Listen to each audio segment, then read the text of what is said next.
This week's cheese plate is called Autumn in New York. Often a very famous phrase, but one of the most enchanting times in New York City. The trees are changing, the air is crisp, there's wonderful produce and mums and beautiful flowers available. It's a beautiful time of year to enjoy some fresh cheese.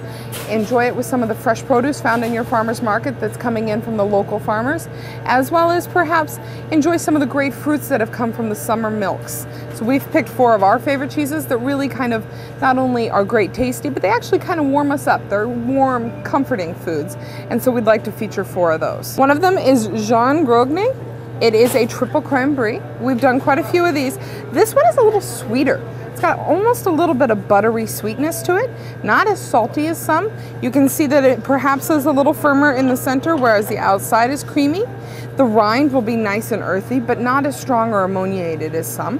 It is wonderful because it also is perfect with maybe a crisp pear or apple. It even goes really well with those roasted vegetables. I love it with a little bit of squash.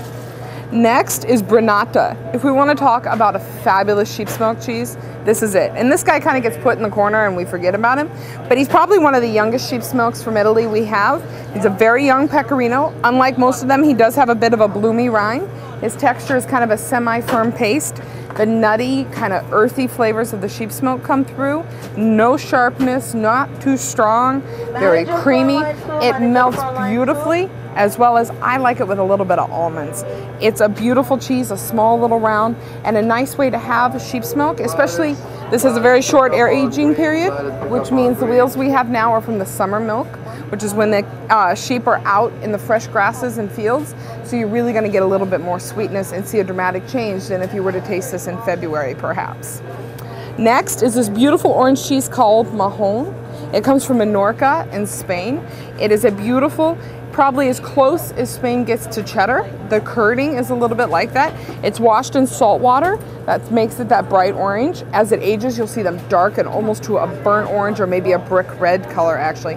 Much drier in paste as well.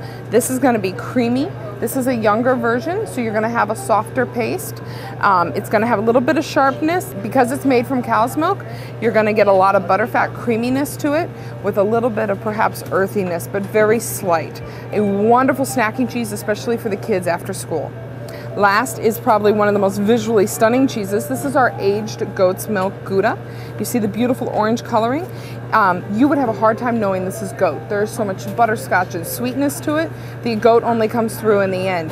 And I guarantee it that everybody will taste it and not even know. It is wonderful, and I think the color is just perfect for this time of year. Very indicative of the colors of the leaves changing and perhaps the pumpkins and everything else we're seeing. So with the 4 of these, you could celebrate autumn coming, perhaps have one last picnic or stroll through the park, and enjoy what great things the summer has produced.